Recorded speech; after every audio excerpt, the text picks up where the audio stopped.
Now I'm going to go back to the conversation section. This icon here lets you know how many people or unread messages you have, right?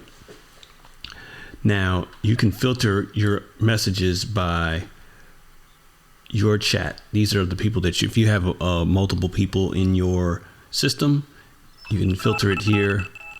One of the great things about REI Reply is you can have as many people in your team as you want. It's unlimited, no extra charge. So I have about 5 people in my system altogether, plus I have some extra accounts for myself. I have to filter out for my conversations, and you can see I only have 9 unread messages. That means my team is messing up, because they should be getting these messages responded to. But yeah, so that helps you to figure that out. You can go here, recent messages. They're not just unread. It's just going to show you your most recent. Starred. A lot of times if I have people who have properties that I'm negotiating, I'll star their name so I can find them easier.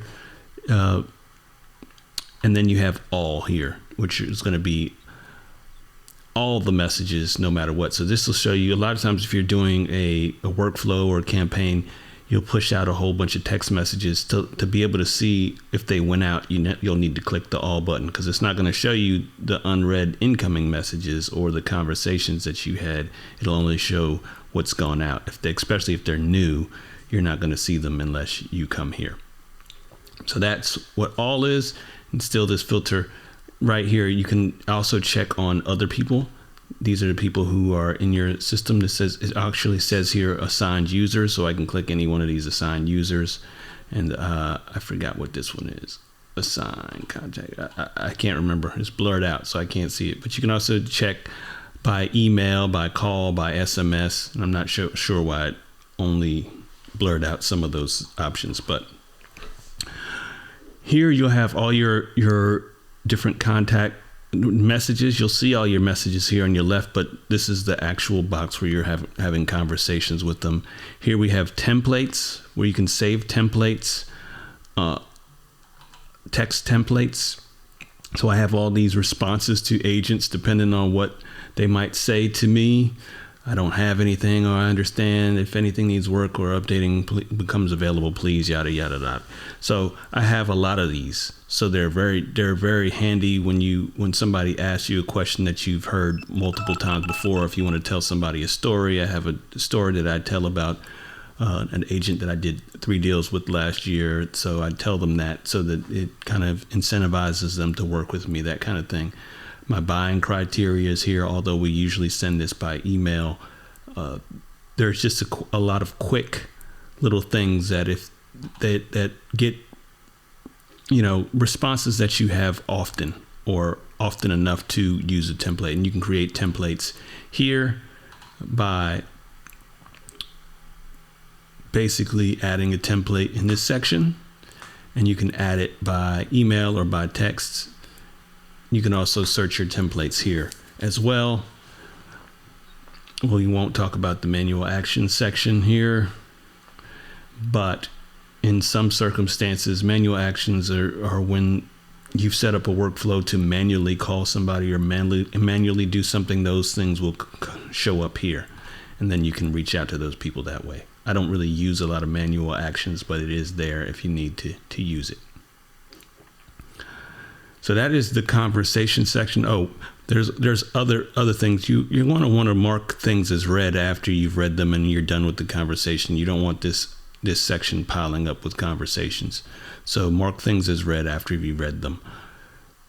Again, here the tags are over here. The DND is the do not dial. So you can configure this, and if you don't want to dial someone, you can make sure the system doesn't dial them by checking this button. Maybe they don't want to text, so you can eliminate texting them and only call them, however you want to do that, but that is there. If you want to, there is automatically, if somebody says stop or unsubscribe, it will check all of those for you. So the system does kind of eliminate folks if they do not want to be contacted back. Here again, you have the tags. We have a tag for everyone in our system. If you're going to use the system that I'm showing, you're going to have to make a tag for everyone in your system as well. And I will explain why later. That's going to be along down the line. But here are where lots of tags live, and sometimes it's because we found this person from Zillow. We pulled a Zillow agent list. This person responded. This person is responsive. There's a lot of these things that are a lot of them are automatic. Now, if you want to create an opportunity, say this person brings you a property, you can just click here, and this is where we would name our opportunity. So this automatically will display their name. I usually do space, hyphen, space, and then I paste the entire address there. Decide which pipeline it's going to be in. We have the North Carolina one.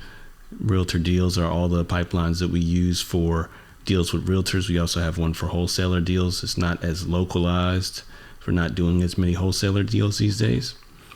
So that is that stage. What stage is it in within the pipeline?